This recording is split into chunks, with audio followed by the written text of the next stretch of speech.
to Game Crunch, your weekly video game podcast. My name is Mike Anastasia, and with me today we have Nick. Hello. And Brandon. What's up? And we're here talking about games and things. Yep, and things. And things. Yeah. Brandon's got lots of new stuff to talk about. I do. Halo, Yep. Eldin Ring, and Battlefield. Yep. And I don't know what Brooklyn is, but that's what Nick's been playing. It's the city. Or Yeah, that's just as a city. What is it considered? Because New York City, right? The and borough. then Brooklyn. The borough. A borough? Yeah. That sounds weird. Like a That's what hobbit it is. town? Like the Burrowers? Is it like where Yeah. the hobbits live? Sure. Everyone in Brooklyn are hobbits? Sure. They can live wherever they want. Okay. Some of them do. They Oh, are that's called homeless. They both start with H. Homeless hobbits. Okay. Well, Brandon, since you have new things, I'm going to Yeah, force how you you to go doing? first. Yeah. Okay. All right, that's fine. I played Eldin Ring, and I kind of talked with you a little bit about it, Mike, but now I'm going to talk with Nick about it. Nick, how do you feel about Dark Souls-like games? I don't care for them.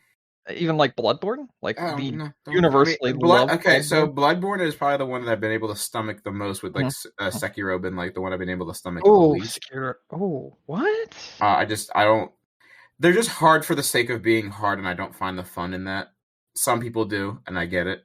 But I could spend some time explaining why you're wrong, and, like, not in, like, a mean way, but, like... whenever In an anybody attempt- talks to me about any of those games, it's never about, like, how fun the game is, or, like, Understandable. how good the game's story is. It was just like, Okay.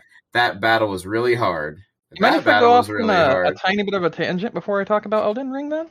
Just to have a guess. conversation with you? If you would like. I mean, I don't have any... I just... Well, no, my thing to is, put- I want to present a different opinion that I prefer over law get good. This game's really hard, no. and that's It's why not it's the even best. law get good. I've just accepted that it's not my type of game, and that most people like the game because of the challenge, and I'm not one of those people who looks to play a game to conquer a very hard challenge. That's understandable. You know what I mean? Like, it was never a law get good. No, I get what you're saying. I'm just saying a lot of the community that likes these sorts of games, that's the way they act. And I wanted to present a different opinion on the reason why I like these games. Yeah, sure. And that's that I think these games feel the closest to, like, classic Super Nintendo and Nintendo games. Yeah. Because they're so unhandholdy. They're so hands-off, and much like games like one of my favorite Super Nintendo games, Mega Man X, you learn the mechanics of the game by doing it. Yes. And I think that's one of the more interesting portions of, like, Dark Souls and Souls-inspired games, just in general. Because they teach you not through tons of dialogue and text and this sort of shit, but more through learning and having things placed in very specific areas so that you can learn either through trial and error or through actual scripted events, such as, oh, you were supposed to die here. This enemy was too tough for you because of the fact that you were supposed to die, and then learn some new element of the game based off of that, and it was like a learning experience. And I really appreciate them for those sort of reasons, not just specifically because, wow, these are really fucking hard games, and I feel like my gamer brain is being challenged or some stupid shit like that. Granted, it's fun to joke around about stuff like that, but I think when you approach them and treat them more like classical, like, games from an older era, that's a way better way to explain them to someone and explain your enjoyment over just, I like them because they're really hard. That's, again, kind of my... But even, like, then I would slightly disagree with you. Because, like, when I play games like Mega Man X or even, like, Castlevania or shit... Like, I mean, I guess even to Castlevania is very difficult, to be fair. to a point of, like, Super Metroid, right? Where, like, those games that you play and you learn how to play the game by playing it more. Like, those games are fun to me, and the challenge level is just right. Where I feel as though the challenge level with Souls-like games is kind of cranked up to 11. With, again, I don't think the whole point of the game is get good, nerd, you're just bad. But I do think a large portion of the game is people, like, kind of climbing the mountain that is Oh, absolutely. The difficulty of certain things, and then being like, yeah, I fucking did that, which is great. that's fine. You have can a enjoy very that. big sense of accomplishment because it makes you work for it and it makes you learn those things. And it's never that the game is outright unfair. It's just that you don't have all the information you need yet. And as you learn more information, I feel like the games get better. And that's what makes them so interesting. Specifically with Bloodborne. Bloodborne was one of those games where like I felt like I was climbing a mountain from the beginning, and then like about midway towards it, I understood finally what the game wanted out of me, and I was like, okay. And then I was able to understand the concepts that the game was like putting down, and understand like the kind of movements and patterns that needed to be played in order to, actually progress in the game, and like whereabouts it would want me to go. But it never told me that, and that's what I really like about them. Is it doesn't ever just outright tell you that. Now, here's why I wanted to go through that entire conversation with you. I think you'll like Eldin Ring, because Eldin Ring is the first Souls game where it does a little bit of both, where it doesn't fully hold your hand, but it doesn't leave you completely in the fucking dark. And there's enough going on in this game, and there's enough places that you can visit, even in the little open world area that was sectioned off to us, which was a very, very big world in this beta that they had for it. There was so much to do, and there were so many things to do, and I hate making this reference because so many other outlets are going to do it. I already know it right now. But it was essentially like Breath of the Wild, where if you're traveling and you feel like something is too difficult for you, you can probably go somewhere else and get something to kind of mitigate some of that difficulty by just exploring the world. Yeah. And you're able to do that in Eldin Ring. And I really think Eldin Ring might be the game that's going to bring more people into this Souls series that don't necessarily much like yourself. Like they don't want to just pound their head up against a wall. And I think that's probably one of the genius elements of Eldin Ring, because it essentially does have the Breath of the Wild elements. You've got mounts that you can hop on, and you can go across big, expansive land masses and explore different areas and find hidden places, and nothing's really told to you. You just kind of find it, and then you kind of find some NPCs that spout some vague nonsense, and then you carry on. And I dig that once again, because there's the element where I like the Dark Souls kind of games where I like not knowing what the hell to do. But at the same time, I felt like it would be a lot more approachable for people that don't like that sort of thing, because there are elements like for instance, when you sit at this, it's not a bonfire. I don't know what it was called. It's just like this lantern like thing. Essentially, it's not a lantern, but it's like that. No, it's not a campfire. It's no. So you get some sort of essence. Fuck. Let me pull up my stream because I don't remember what they called it. So now I want to go find out. Yeah, it's just like a ring. It like quite literally a ring that you can sit in, and it's not the Eldin Ring, but it's like this ring that you can sit in, and then is it the one ring to rule them all? No, but another thing is like you can jump and like freely explore in this game too, which is pretty interesting. But unlike Breath of the Wild, you know how Breath of the Wild had those dungeons that they called dungeons purely because, it's Zelda. We got to say that. And a lot of people didn't like Breath of the Wild because of that. There are actual dungeons in this game that you can find just by exploring the world. And then there's like a very general rule of what kind of enemies or what kind of area that dungeon is going to be. And you're going to learn by exploring, and you might be able to find something that helps, again, you get through that dungeon in a different part of the world. And it's very interesting. It feels like what a lot of people wanted Breath of the Wild to be, and it feels like what a lot of people would want a open world Dark Souls game to be at the same time.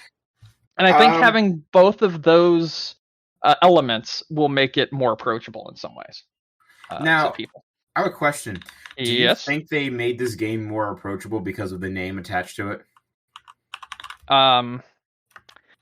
No, I don't.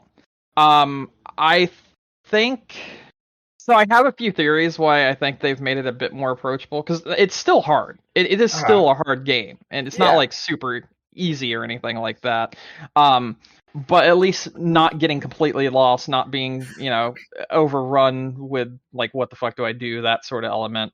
I think it's more approachable because like I know you're talking about George R. R. Martin. Railroad Martin. Railroad Martin. Yeah, I know you're talking about him, but like there wasn't enough story here for me to be like, yes, George R. R. Martin wrote this, basically. Okay. Yeah, so I get that, but at the same time, they are like kind of riding that, for lack of a better word, they are riding that train.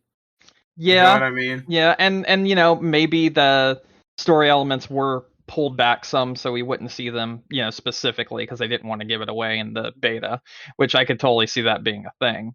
You just didn't finish it like usual. Also true. Oof. He might have to lead it to the network again. Yeah.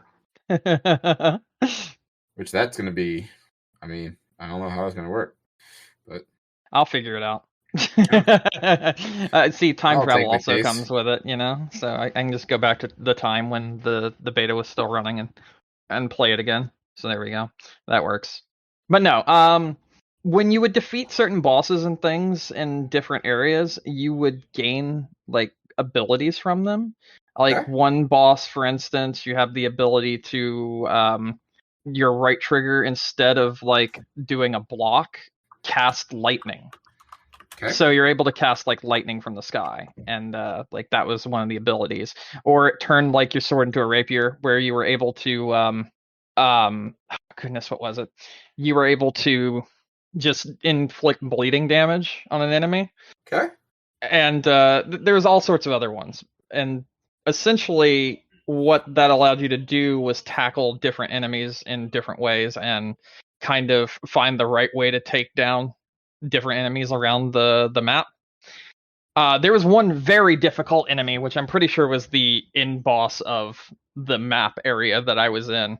So I did not beat him. I will say that right now. I did not beat him. I did not have enough time to do so, and I was pounding my head up against the wall for quite a while trying to. Now you gotta wait. Yeah. Well, I mean, I'm buying this. There's no way I'm not buying this. Well, no, I'm saying now you gotta wait for the game to come out. Yeah, unless they have another one, which they might. Okay. Who knows? It doesn't matter. It comes out in January, so it's like whatever. Allegedly. Yeah. Allegedly. After playing it, this is literally like good enough already that I'm pretty sure there's way more here and that it's already finished. Yeah. It's probably the entirety of the game. No. Oh my god, that would be so bad. It would be so sad.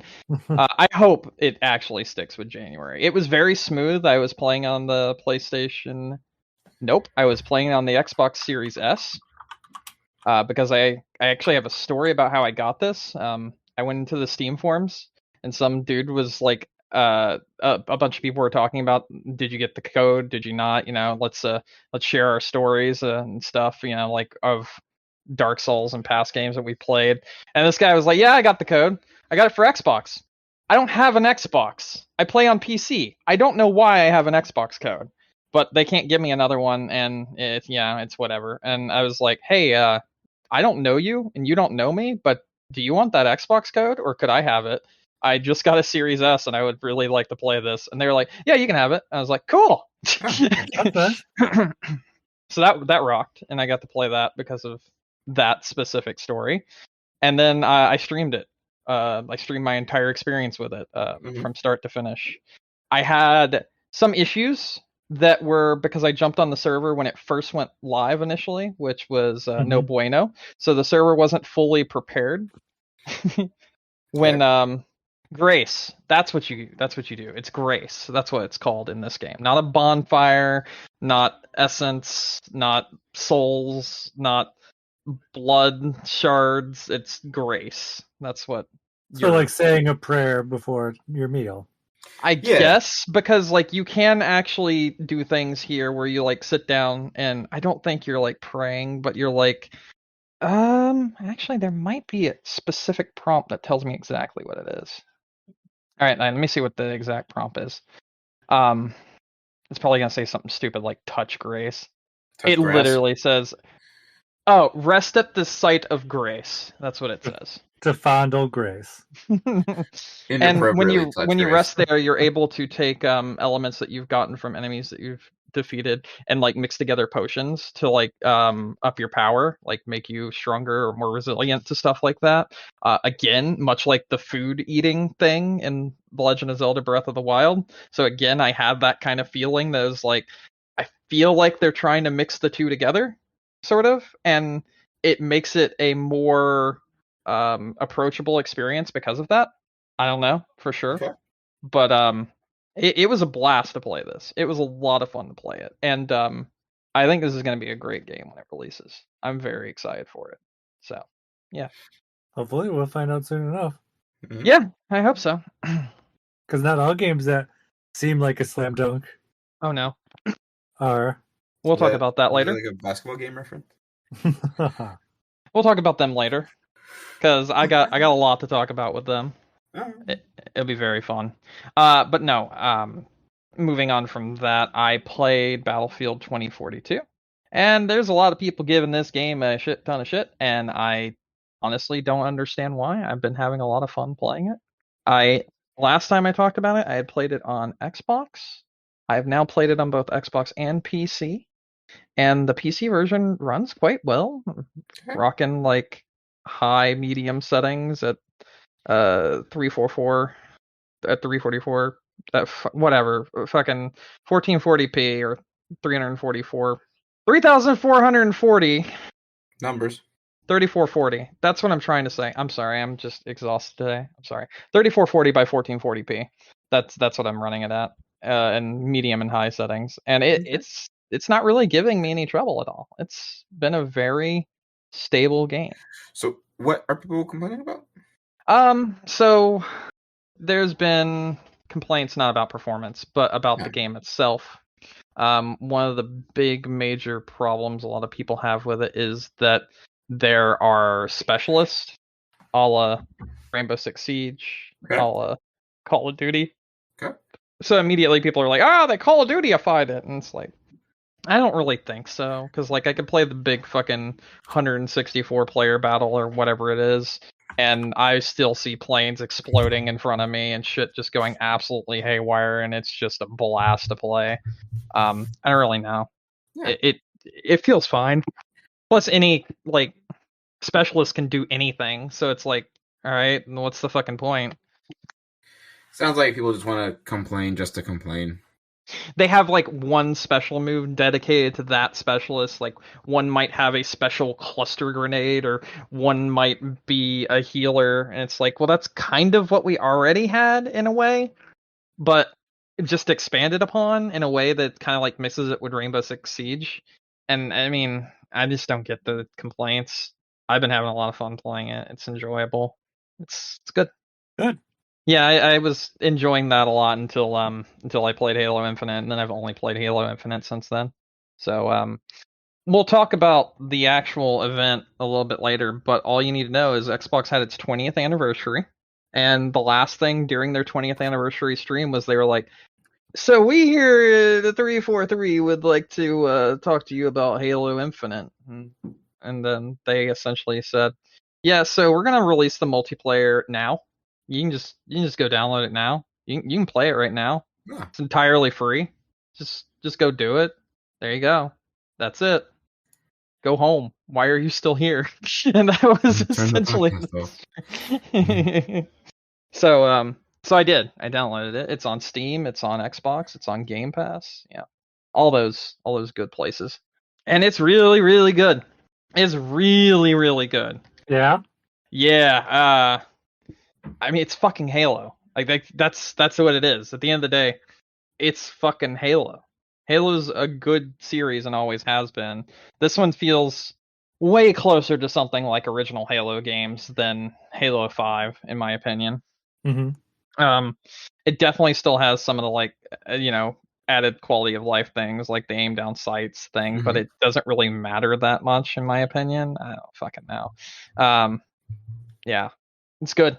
It's really, really good. I've been playing it pretty much nonstop since it launched, off and on, in between For being weeks, alive. I think was your exact Yeah, quote. yeah, I've been playing it for weeks. That's what I said. Wasn't there more you had to say? Yes, yeah, there was. I'm Ah, sorry, I was clearing my throat. I apologize. Oh, okay. okay, I was just like, yeah. are you done with it No, already? I'm like, I feel like no. you're So, talking quite a bit. yeah, I was talking about this a lot. I was really enjoying it. It's been great both on PC and on Xbox. I played it on both. There's a little bit of a caveat to all of this, though, and I think this game has the worst battle pass that I've ever seen in my life, ever. Oh. And I've seen a lot of battle passes in my lifetime. So I'm going to explain to you now why this is the worst. So these battle passes, this battle pass specifically, you can only earn points towards unlocking things in this battle pass by doing specific missions. Okay. Not by just playing the game. If you just play the game, you do not level up. That is that. You don't level up in the battle pass just by playing the game. So you'll have missions that are like, get a kill with a disruptor, get a kill with what is it?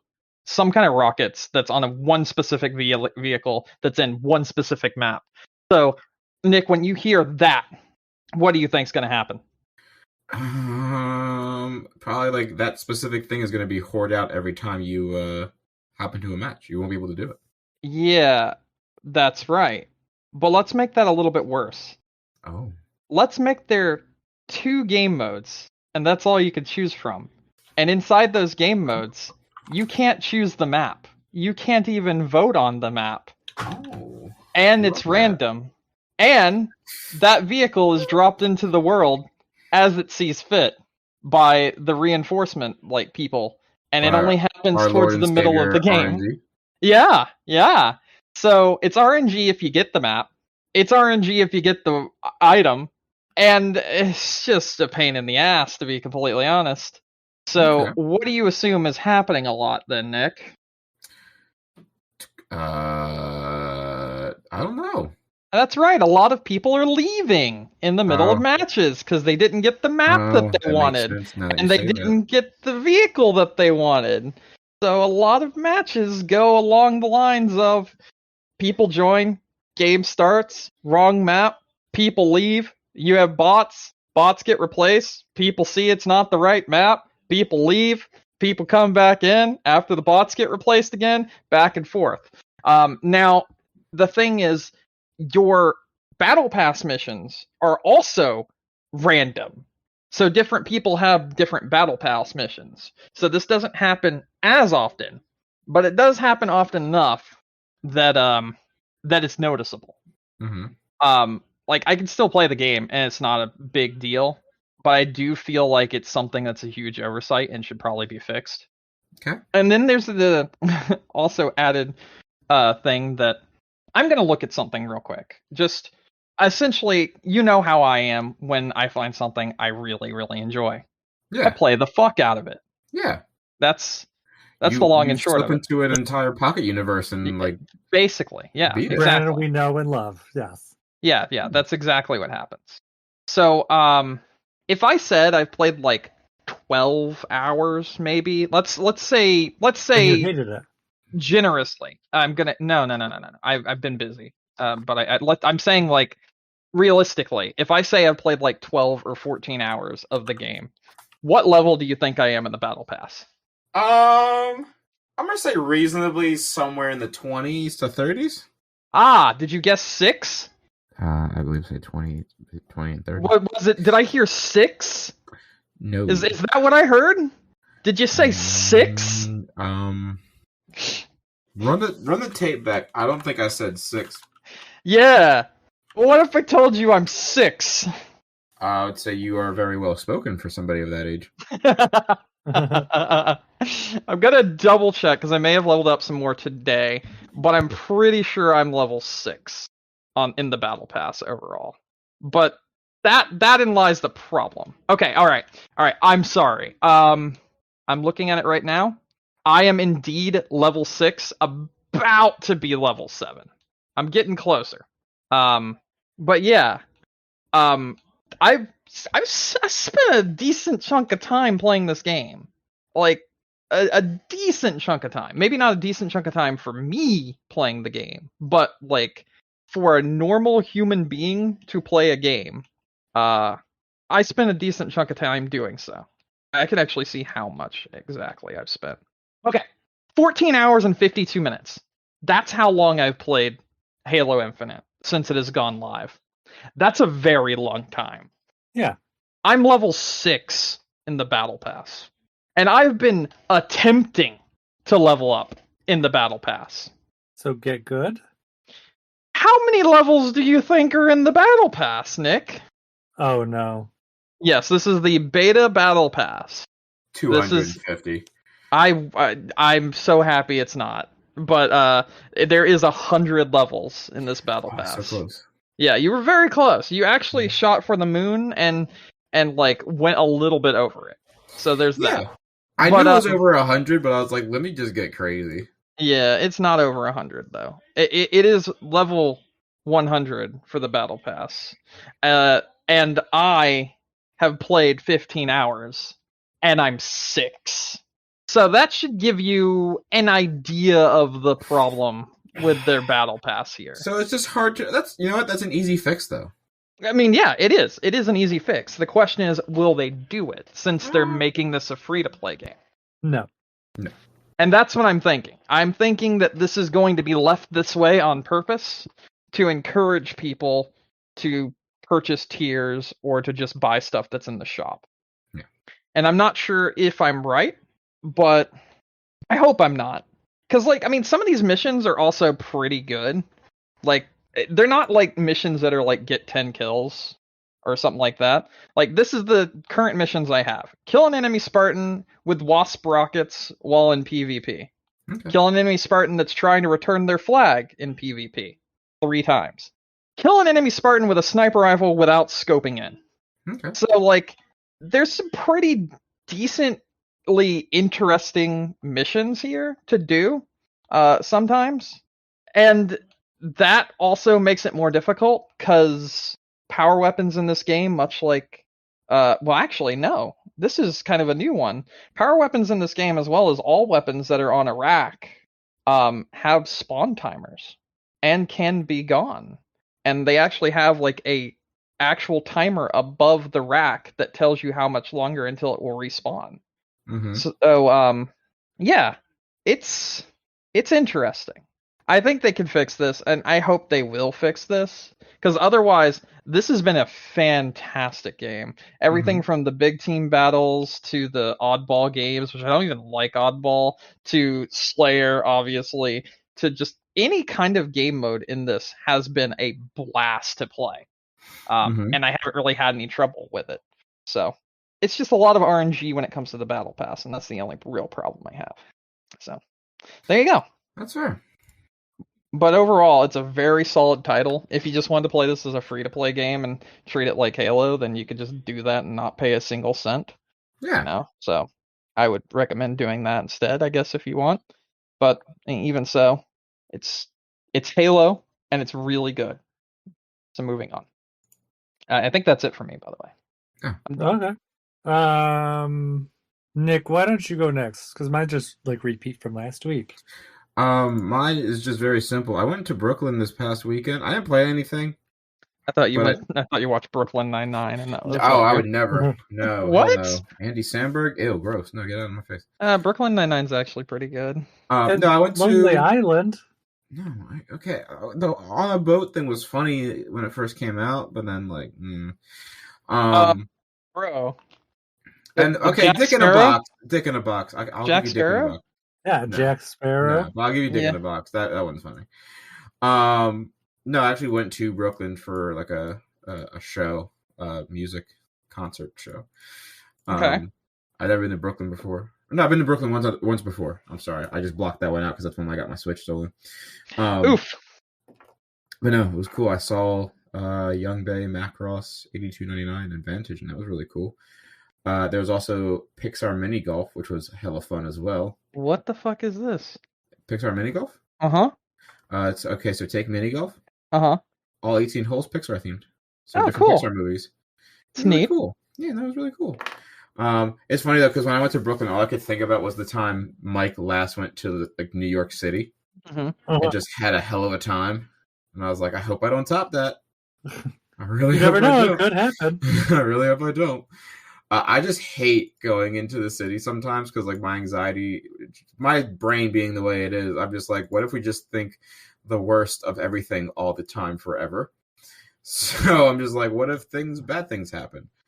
But no, it ended up being a fun time. Nothing really bad happened. So like that's really Oh, cool. that's good. But like that's why I didn't really play anything recently because I was busy doing that this week. And then made it because like I went Friday night right after work and then came back Saturday and made a whole day of it because I'm never up in that area too often. Although I'm kind of sad because I wanted to go to Kinokuniya, which is a anime book company and like Japanese bookstore chain.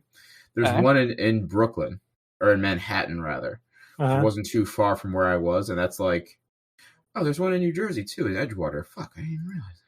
Well, now you can go there. But like, they have like a bunch of like manga and like it's like a whole, like basically me and Brandon would have a fucking field day in this. That store. sounds like we would. Yeah, I'll link you the website. It's basically like what if there was like Borders, but their entire anime section was a store.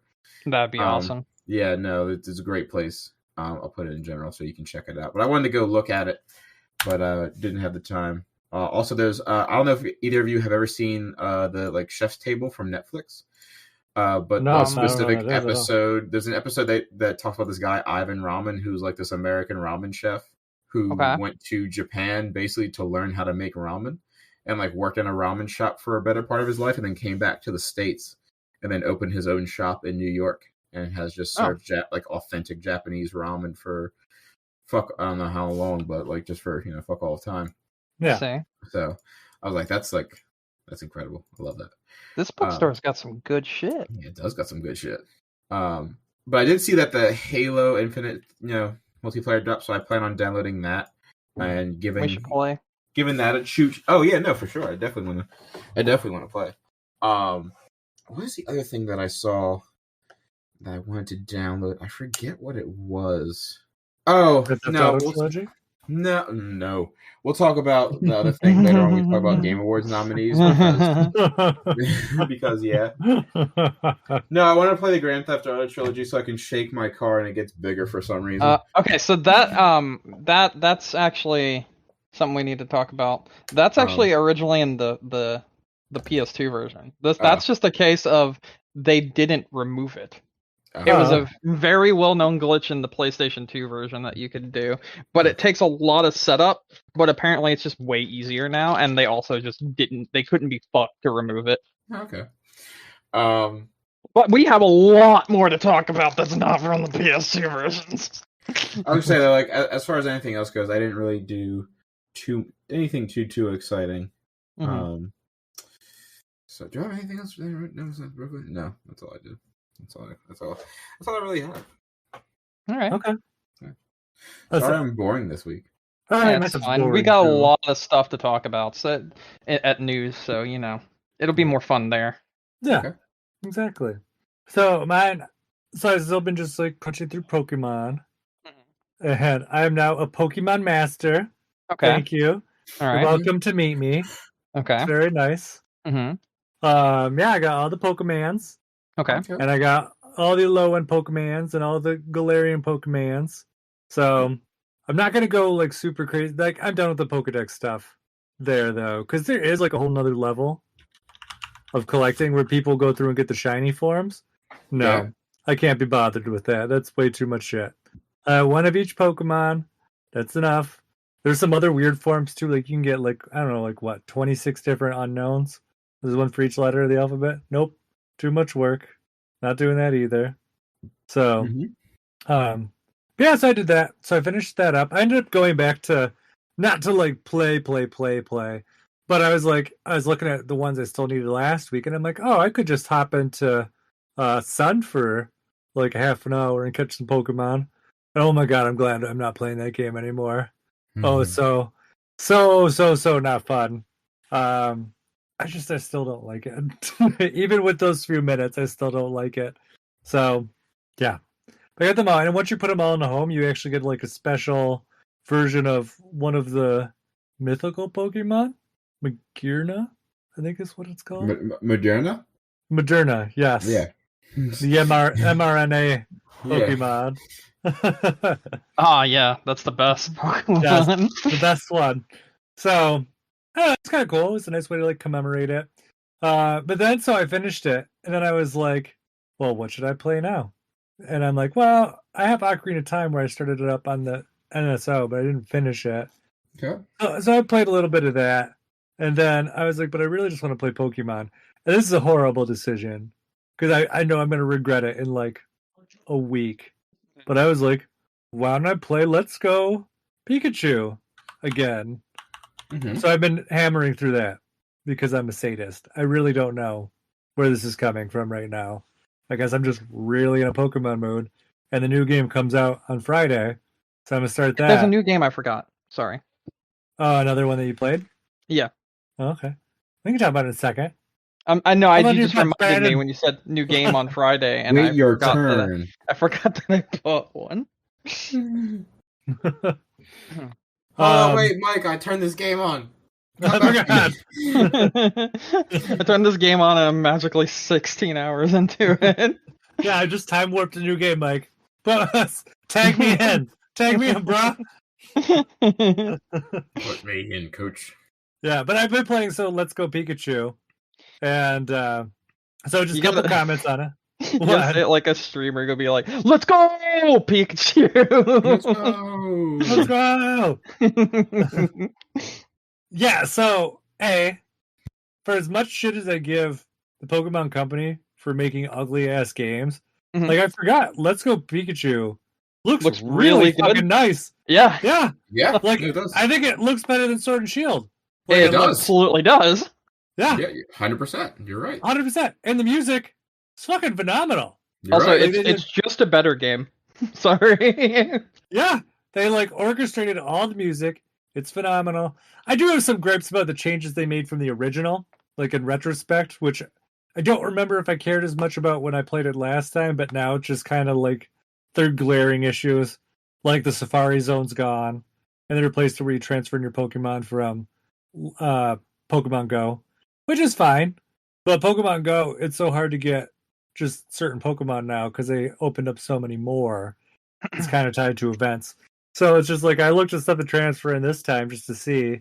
So I couldn't remember. And I was like, oh, I have like a handful I can transfer in. I was like, whatever, that's fine. So you got that. I mean, there's some like just like the leveling up thing can be kind of tedious sometimes because most of it's tied to you catching Pokemon, which isn't necessarily a bad thing. But if you're like, oh man, I hate the catching Pokemon aspect of Pokemon. Who no.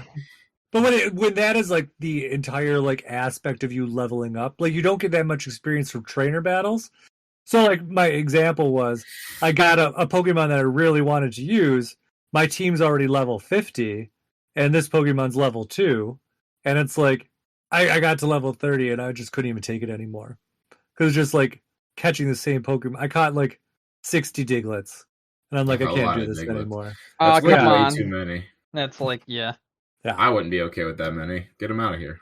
But it's like your main method of catching leveling up in this game is chaining Pokemon catching to catch the same Pokemon over and over and over and over and over again. You get bonuses the more that you get, and then eventually you just get frustrated and say, fuck it, I don't want to use this Pokemon anymore. That's basically where I got with that. So, I gotcha. Yeah, I mean, that aspect I didn't really like of it. But just like story-wise, presentation-wise, it's such a nice game. Like, I do really like it. So, it was just kind of nice to go back to. I got all the gym badges at this point, so it's just a matter of finishing it now. Just get to the Elite Four. But, yeah, it was nice to go back to, and it just surprised me how much I didn't remember how nice it was really what I wanted to say about it. And then just one quick thing for Zelda too. I know there's some shoddy parts with the graphics in like the water temple, which I have not gotten to yet. But I do want to say, having played more of it now, it does kind of, as you're going through, the fact that it is like in a higher resolution now does make it pop out a bit more. Okay. Like, oh, this does look nicer than it should because it's not a blurry piece of shit. Is it as nice as the 3DS version? No, it's not. Does it have like all the graphic fidelity of the original N64 version? No, but it is sharp. So I guess it has that going for it. And plus, I do really like the N64. I really like the N64 controller for the Switch. Mm-hmm. Like, it's really fucking nice.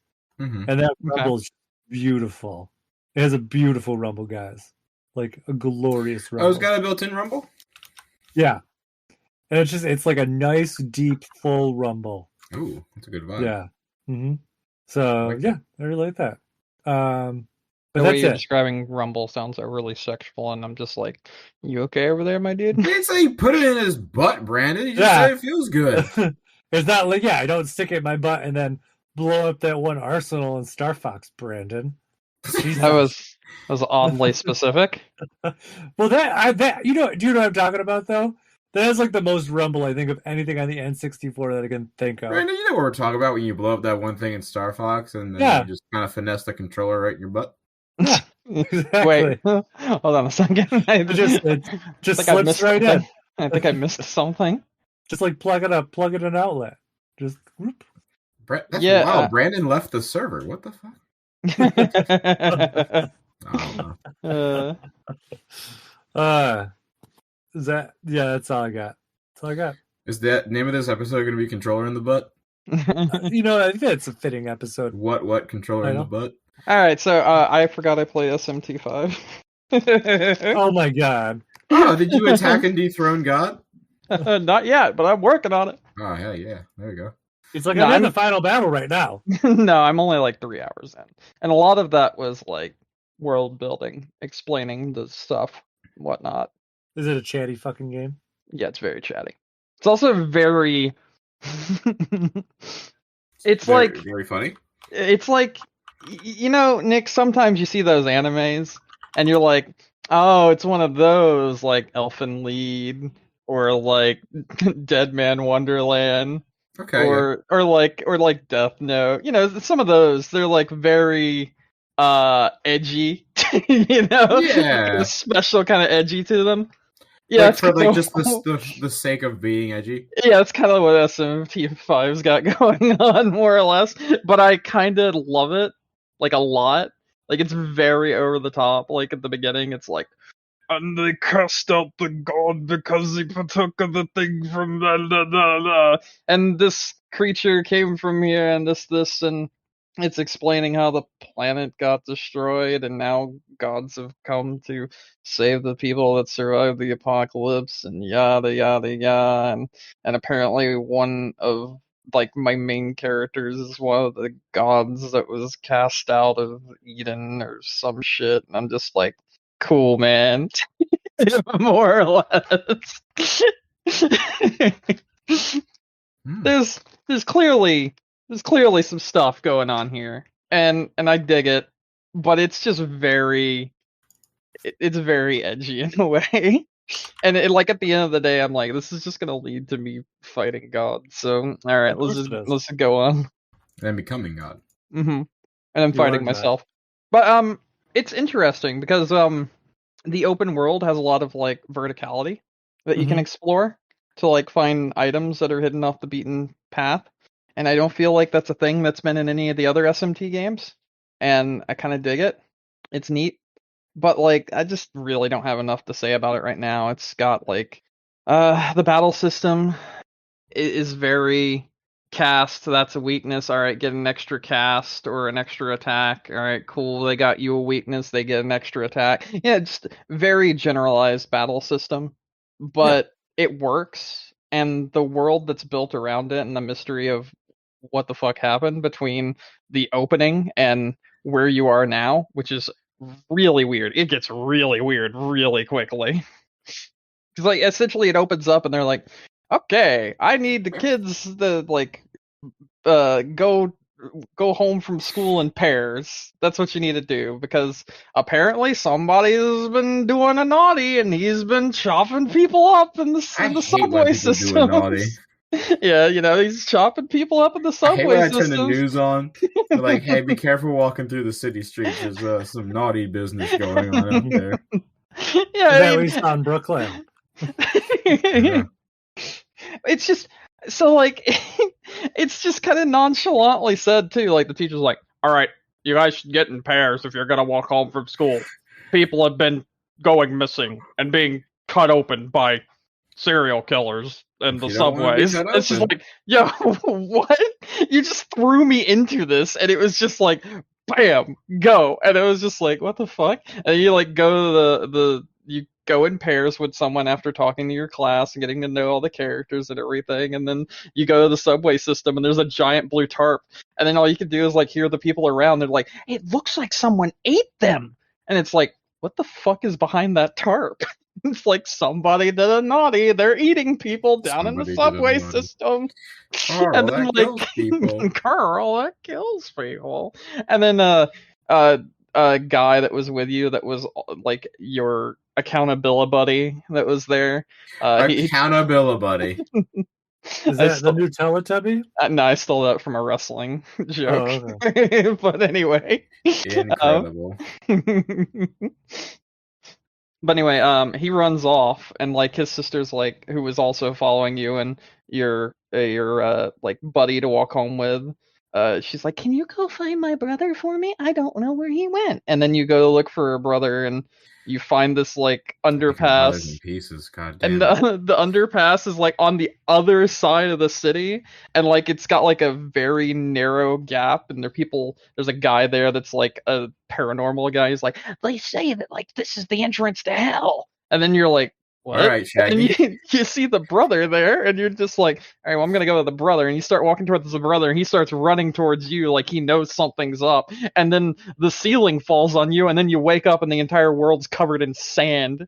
And then you watch that guy that was you watch the guy that was the paranormal person get picked up by a demon and dragged off somewhere, and you're just sitting there like, huh, that's weird. And like the game just kind of goes from 0 to 100 really quickly. And it's very, very weird, but I kind of dig it. But like I said, like my explanation was pretty it's pretty edgy, you know what I'm saying? But it's that kind of special edge where it's like, all right, that's cute. You can kind of laugh at it and be like, oh man, I hate when that happens. Special edge. So, yeah, it's interesting. It's a Shin Megami game. Like, it's crazy. That's what you know you're getting into, you know? Mm-hmm. So it's good. But yeah, I just wanted to mention that. It's been interesting thus far. But like, Okay. other than that, it was just like, hello, I am a demon and I sell stuff and my minions have been lost. But that literally happened when I found the first save point. You've slipped into a line or some shit. I don't remember what we fucking called it. He's like, this is a portal to my demon underworld, and I will sell you goods. But This is the portal to my demon underwear. Portal to my demon underwear. I definitely said underworld, but No. Look at my demon balls. He's just like, I'll sell you stuff, but it'll come at a price. And he's like, I'll heal you and your entire party, but it'll come at a price. But also his minions. Come to the party in my pants. Okay. He's also like, I had minions and I sent them out to find shiny objects from the world of yore. And it's like, all right, man, what were you doing? Looking for like fucking Apple iMacs and shit and having them bring them to you or something. He's just like, he's surrounded by like shiny items and stuff, and I partially expected this demon guy to be like the guy from Resident Evil 4, but instead he's wearing like a Supreme hoodie or some shit. So did he have a Switch N64 controller in his underwear? I'm just curious. He didn't have any of those. I like to play Star Fox. Shove it up my butt. I'll buy it at a high price.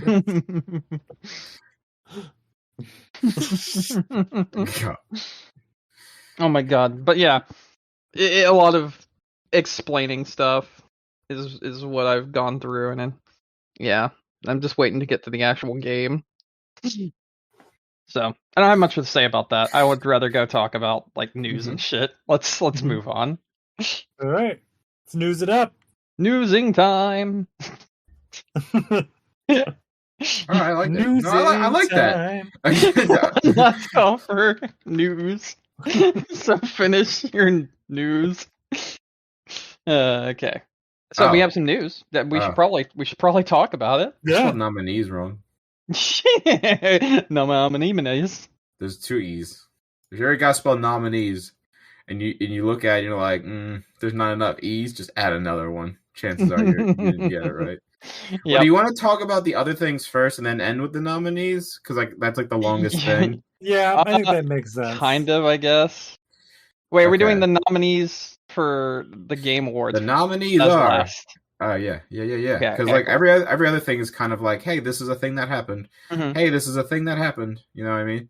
All right, I'll do the Xbox event since I watched the whole thing. Okay, I didn't watch any of it, so. So it was pretty neat, actually. They had a few things. It was very short, but it was to the short and sweet, more or less. Okay. So we started by having the announcement that there will be released on December 13th a 6-part documentary series on the making of the original Xbox. That's everything cool. They had to go through that. to make it, the original team, their stories, stuff like that. Cool.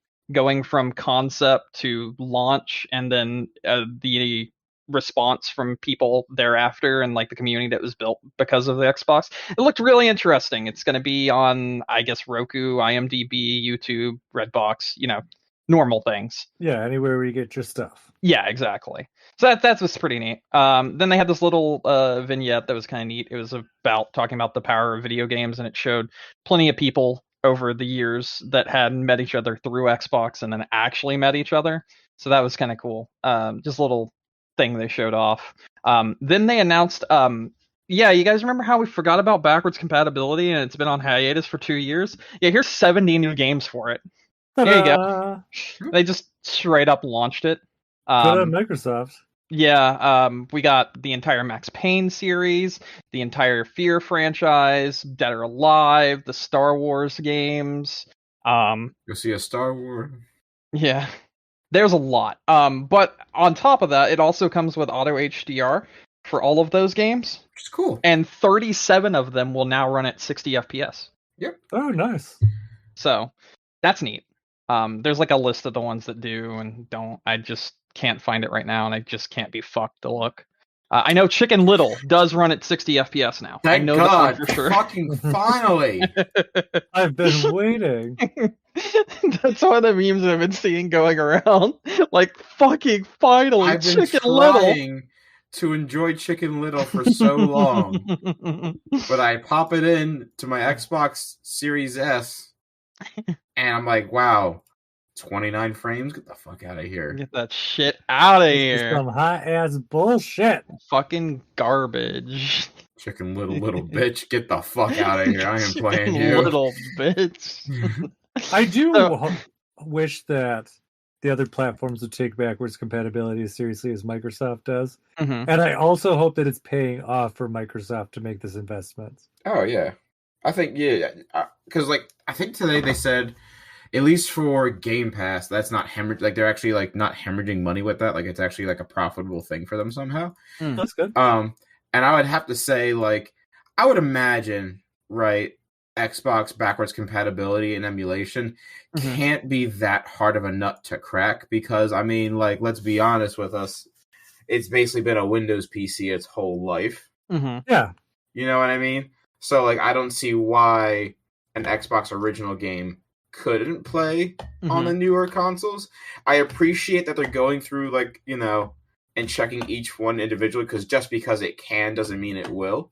There is such a thing of having too powerful of a machine, and maybe you might have to tweak some things to get it right.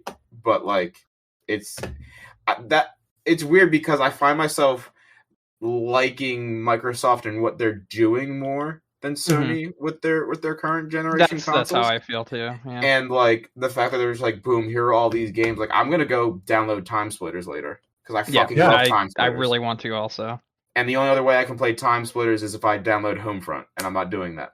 Yeah, so, or emulate, but or emulate. But no, like I'd rather like emulating, yes, 100%. But when it's available to purchase like this, yes, right? Like I'd rather do that, and I would assume. No, I get it. I would assume whatever money from these games are going to whoever holds the whoever holds the IP rights. I think it's Deep Silver, so run away. Well, is it? I don't know. Yeah, it's I think they bought them. Yeah, but that's not necessarily a terrible thing because like the Metro games are good. That's true. The Metro games are really fucking good. Yeah, so like I don't know, but like I'd rather like give money towards that to be like, yeah, even if I'm the only sale of the person who buys like Time Splitters 2 for the Xbox, guess Future what? Perfect also. Yeah, Future Perfect as well. I've never actually played Future Perfect, so I'm kind of I'm gonna buy Time Splitters 2, and then I'm gonna invite a bunch of friends over to watch the Game Awards. That's gonna be a good segue for later. And I'll be like, hey guys, while we're waiting for the Game Awards to start, let's have fucking Monkey Infection like the olden days. My god, so good. All right, so I actually have a list of all 30 something games that have FPS. Hell yeah, you do. So we got Alan Wake, the original Assassin's Creed, Binary Domain, Black College Football Experience Doug Williams Edition. I remember that game, strangely. Darksiders, Dead Space 2, Dead Space 3, Disney's Chicken Little, Dragon Age Origins, Dragon Age 2, The Elder Scrolls Oblivion, Fear 3, Fable Anniversary, Fable 3, Fallout 3, Fallout New Vegas, Far Cry 3, yes. Final Fantasy 13 2, Lightning Returns Final Fantasy 13, Gears of War 2, 3, Judgment, Judgment Ultimate Edition, Cameo, Elements of Power, Lego The Lord of the Rings, Medal of Honor Airborne, Mirror's Edge, the original Nier, Resident Evil Operation Raccoon City, Rock of Ages, Sonic and All-Stars Sega Racing Transform, Sonic Generation, Sonic Unleashed, Star Wars The Clone Wars, and I think this is Vandal Hearts Flames of Judgment. Oh yeah, a lot of people like that game too. So yeah, that's all the new ones that can do 60 FPS now. Or higher, apparently. This is just FPS boost. It can be even higher if the game allows it. Very good. So we got a decent chunk of content there with that drop. That's like pretty fucking sick. Moving on from that, I do want to talk about the most meta thing that they did, which is a giveaway that was announced by The Rock, talking about how The Rock was dressed up in his jacket at the first ever Xbox conference. You know, he had those shades. He was talking with Bill Gates. It's a very well-known meme. And then they announced that one lucky winner will win a framed autographed photo of The Rock dressed like that, taken from the original conference. And then, what was that, Mike? I was saying, I'm surprised it's not one of those. Why am I blanking on the name now? You know, those images that you pay for on the internet that are locked. NFTs. Yes, yeah, exactly. And there's another thing though that they also did. So, The Rock had a new movie that came out. The one on Netflix? Yes. Apparently, in that movie, they have Fabergé eggs or something like that. Yeah, it's all about an egg thief thing. Yeah. So those eggs in Fabergé, very expensive ones. A 1-for-1 model of those have been made and will also be given away as a prize. Oh, okay. So that's a thing. It's kind of cool, I guess. Halo TV show was announced. It will be premiering on Paramount Plus, and the main character of it is actually Master Chief. So it will directly play a part in the expanded lore of the next Halo video game. And then the final announcement was Halo Infinite multiplayer is live now. And they immediately launched it. You go download it right away. Very good. So, and you can get that on Steam, you can get that on the Xbox app, and you can get that on the actual Xbox. So, there you go. It was a nice little condensed, like 30-minute conference. They just said what they needed to and then left. It was short and sweet and it was to the point. Yeah. What could you want? Yeah. basically. Mm-hmm. So, yeah. I haven't written down the GTA trilogy in this news for some reason. Let's talk about the GTA trilogy, shall we? Yeah, sure. Okay. All right. So, as some of you may know, the GTA trilogy released last week. If you bought it on PC, it released for 5 hours last week and then was completely removed from the service, and the service was also shut down immediately. We didn't know why. Now we do. And it's hilarious. Nick, you're not ready for this one. This one's real good. I'm Yeah, not better ready for tighten this up one. your britches, Nick. Yeah. My butthole's tight. Get that Strap controller in your out of there. N64 Get controller. that controller out of there real quick. And here we go. So, About to loosen you right up. somehow, Grove Street Games fucked up so hard that in the remaster of the mobile game of Grand Theft Auto Trilogy, they somehow reported in the hot coffee mod. Uh-huh. Huh? Yes, even though it was completely absent from the mobile editions, which is what this new trilogy is based off of, somehow the hot coffee mod got back in to GTA San Andreas and was accessible in the PC edition of the game. Okay. That's the start of the mess that is the trilogy. How much have you guys looked into this at all? I don't think Mike has at all. I just know it's like Only a a little bit after you mentioned it because I couldn't contain my excitement to see what it was. Okay. They also accidentally left all the songs that they've removed from the game in the PC version, which have now been removed again. So that was kind of cool. But just so you know, between GTA Vice City and San Andreas, they removed 45 songs from the game, including ones that play during cutscenes. So now those cutscenes have no music, and it actually kind of ruins a lot of the atmosphere. So that's neat. Up too. Yeah. The Rain. The Rain? I don't know how much you've seen, Mike. No. Nope. Of The Rain? None of you have seen The Rain. The Rain. No. Oh my goodness. Okay. All right. I have a video somewhere that I need to pull out for you because it's amazing. Yep. Here we go. I'm going to share this in the general chat for you guys. I just want your thoughts on The Rain in GTA San Andreas. Now, you'll notice a few things in this video. You'll probably think to yourself, wait a minute, why is it that it won't rain on water? That's a very good question. I mean, the frame looks really realistic. So, the rain, okay, it's a weird effect, but sure. You might also notice that he happened to go underneath a bridge, and the rain followed him. Oh yeah, there's that. So, Digital Foundry has done a video on The Rain in GTA 3. They haven't got to San Andreas yet because they've actually had to break up the GTA games from the trilogy into individual videos because technically there are 39 versions of these games now that have been released, and they're going over all of them. Okay. The general consensus that they came to at the end of the GTA 3 video on what system you should play it on was one word, and that word was no. The problem is, on every console, there is screen tearing, there's massive frame rate drops, the Z-axis on water effects are not culled out, so the rain doesn't actually appear when you're in water or next to water, but it appears around you, the player, because you're actually inside of a cone, and that's the texture that you're inside of. That rain doesn't actually exist outside of your body's existence. Essentially, what you see when it rains in the GTA trilogy is an Instagram filter. That's incredible.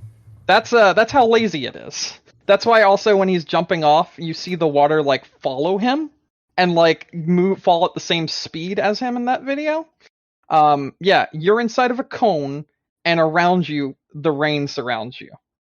It is a mess, but it gets better. These games don't look very good, and also on the next-gen consoles, they will drop as low as 32 frames on the performance mode. That's not performance at all. No, so the fidelity mode locks it to 30, but then it has frame pacing issues, and it's a mess. When you're playing the 60 FPS, when it can get 60 FPS performance mode, like the frame rate is unlocked. It's not locked to 60, and it's not locked to 30. It's just kind of going everywhere. But also the actions of the game that you do are tied to the frame rate still. So your actions will have delayed inputs sometimes in things such as mini games. So that's cool. If there are frame drops, you just can't do it. It just doesn't happen. It just won't work. And that's kind of the general consensus overall, is that the games just won't work. They've also found multiple spelling errors in the entire game. No one knows why, but I would take it they're new ones that weren't there before. Oh yeah, brand new ones. In fact, like it doesn't even make sense why they're there. My friend showed me some of them. In fact, this is probably one of my favorite ones. Again, I'm going to post for you guys to look at.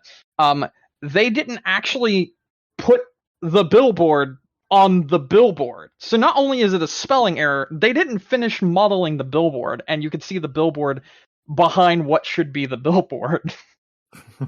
That's the kind of quality that you can expect. The models of all the characters look worse than the PlayStation 2 version. Here's another example of that. You guys can see it. Apparently, several games used to have the number 7 on them on the PS2 version, and they removed that in this version, except they didn't. You can still see a transparent see-through 7 on the jersey of every single character in the game. So that's cool. In general, this is probably one of the worst things that's released in like the last 5 years, probably. It is actually, in some cases, worse than Cyberpunk. And it actually exhibits a lot of the troubles that Cyberpunk had as well, which makes it even better. Because, my man, this ain't Cyberpunk. This is a remaster of games from the PlayStation 2 running on fucking Unreal Engine 4. So, like, how do you screw that up? Honestly. But they found a way. And they found a way to do it really, really well. So this is one of our current favorites that we keep sharing. They cleaned up the game so much that some of the jokes don't even make sense. For instance, if you look at the picture, it says tough nut, but the nut is now a circle. Oh, I saw that. So it just doesn't work, you know? Yeah, and like they removed the fog that the original game had, does not exist anymore. And because of that, when you look out over the city from the highest point, it looks like a diorama. The diarrhea. Yeah, basically. We got things like this where it has new spelling errors, so you can like see on the left side here. We got things like soups and sandwiches and stuff like that, and then you see over here, and you have sandwiches, sops, and pizza bar. I love sops. Yeah, but also pizza bar. On the original, it said salad bar, pizza bar, and then we have Raiden coffee. I will say, uh-huh. A pizza bar sounds great. It does, but like, have you ever been to Pizza Hut buffet? Oh my goodness, that is fucking some badass shit. Yeah, back in the day, it was. Oh, do they even do it anymore? No, they don't. But it got really bad towards the end. That's why I had to come first. Every Tim. Yeah. Like I said. Is your name Tim? Congratulations. Yeah, you need to. You get to come first. And like just in general, the lighting and stuff is just incredibly bad at times because they tried to make it look more realistic, but then they removed the character models like attributes because they redid it in Unreal Engine 4, and they look kind of like plastic figures. Yeah, no, it's wild. It's incredibly bad. It is one of the worst things that's been released in quite a while, and it's something that you shouldn't have been able to screw up. But they did. So yeah. It's just, yeah. People were able to get into the Switch version of the game, which is really interesting because, you know, Switch emulation is fucking amazing right now. It is just through the roof. They literally, the second someone releases something on the Switch, it's already on the internet and playable by everyone. But that's neither here nor there. What we're talking about here, just anecdotally, it does sound like Pokemon's a bit unstable. Yeah, I know. Yeah, I heard about that. But for the most part, you shouldn't be able to play something that releases week 0. Yeah, no. You know, it's a bit unstable. You can't even purchase it legally right now. Yeah, I wonder why. So there's been some other things, like people dove into the Switch code and they found like islands and areas of the game that never existed and code that was left behind. Apparently there used to be an island that they called Porn Island. They had a golf island, they had a mainland, they have little developers notes next to everything and all the coding where those exist. But then they also have things like they have no collision detection in parts of the map, which allows you to fall through the entire map. That's kind of cool. That's pretty neat. Yeah. You can like glitch out in Vice City and fall through the floor in different places. In GTA 3, you can entirely fall through the map and end up on the other island before you're supposed to be there, so things haven't like loaded or anything yet. And it's just in general one of the biggest messes. And then that's not even going into the fact that the PC version, like I said, it was up for 5 hours before it was removed, and the launcher crashed and would no longer work. And since this is current modern day games, launcher don't work, can't boot your game you pay for. So for about 3 days, people were not allowed to play the game that they paid for. Out of the one story I saw, so the launcher never even worked for those first few days. Yes. Yeah. Like I said, the first 5 hours were the only time it worked. So if you got it at midnight and played it in those first 5 hours, congratulations. That's as much time as anyone got to play of it on PC. So that's essentially what happened. But if you're like a normal person that like gets it the next day during the afternoon, it never worked. Period. So people were just left with essentially a fucking doorstop that they just paid money for and were allowed to pay money for and weren't able to do anything with it. So that was a big old mess. And that really, really sucked for those people. And, not giving refunds is kind of very shitty because, like, they had a product they couldn't use, so they should have been entitled to a refund because of that. But, think. Yeah. So, moving on from that, it's just overall a really big mess. And one of the things people found out about it, which really made it stand out, is that Grove Street Games, the people that made this game, they've only ever made mobile games before now. This was completely outsourced to people that had no idea what they were doing, and and Rockstar just did not give a shit. So now many people are questioning, how much does Rockstar even give a shit about anything anymore at this point? Because like they used to care about the content that they had put out, but now you got like GTA 5 releasing for the 18th time. We got some more stuff for people to spend their shark card money on in GTA Online. And then you've got this, which they outsource to people who have only ever made mobile games. And this is like, the GTA trilogy is like something a lot of people grew up with. It's something that a lot of people hold very dear to them. And it has a lot of history in gaming just in general.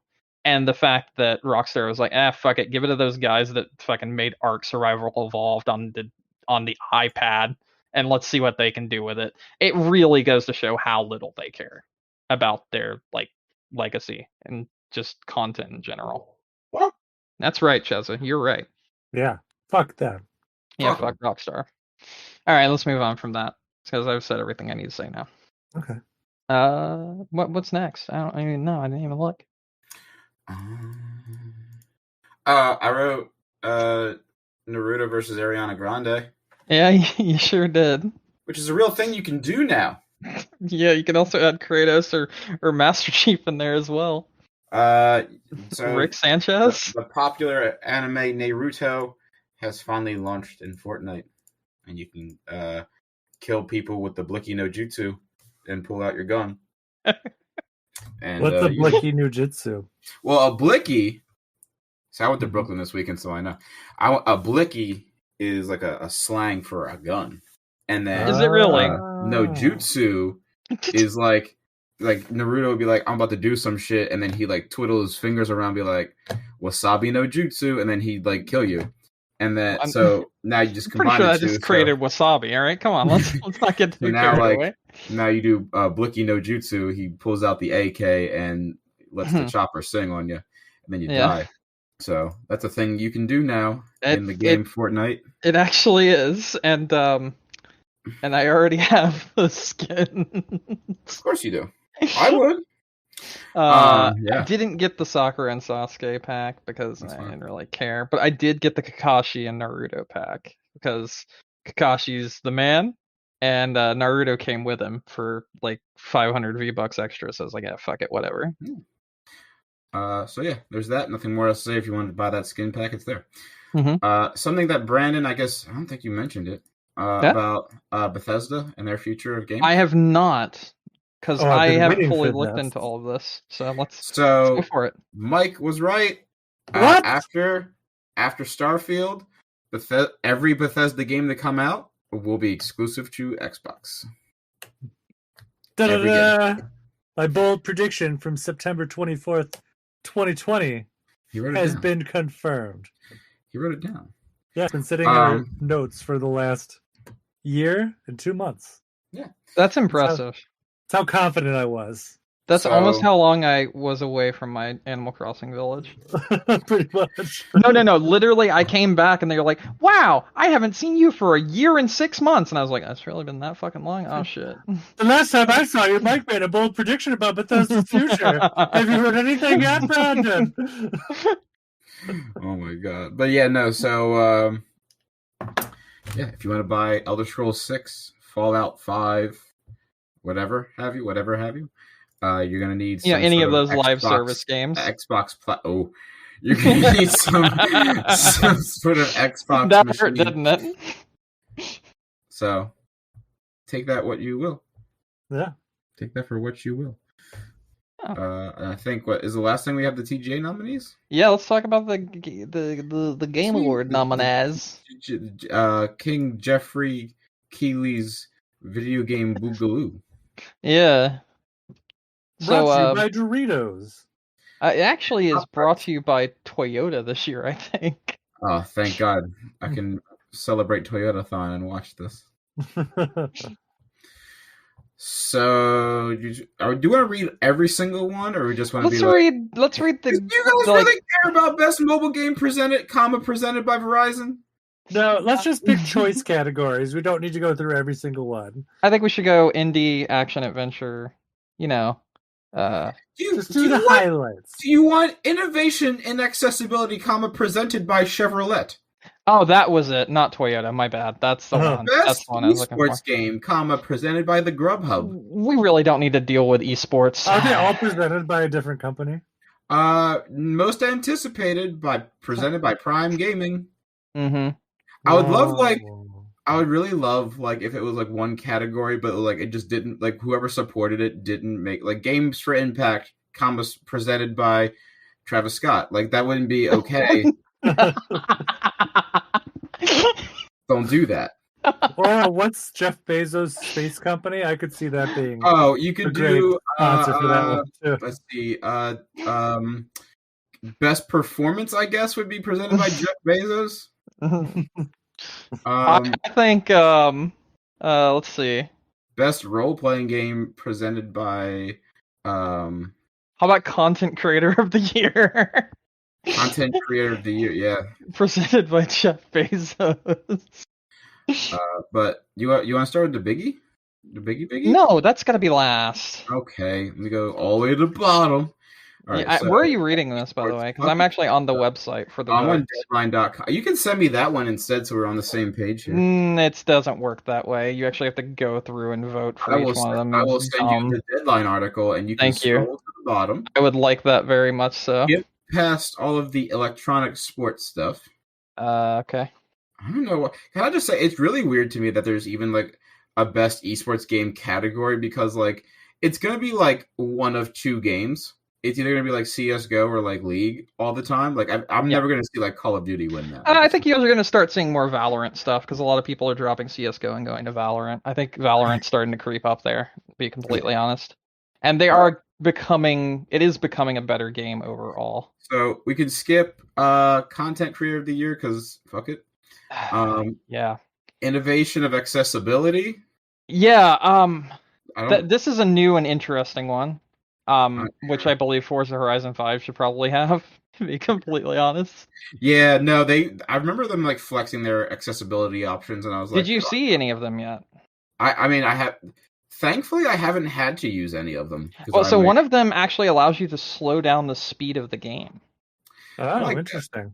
That. Yeah, it's very interesting. It's for I don't know exactly, but I have a feeling that it would help for people that have like issues with a higher speed and a lower FOV, kind of making them nauseous and that sort of stuff. That's my assumption. But I also have a feeling it's for people that like can't really control the cars, but still would like to just kind of race around and have fun. So you can control it a little bit better if you're moving at a slower pace, even though your car is moving fast in the world itself. So it's almost like you're playing it at like 0.5 speed instead.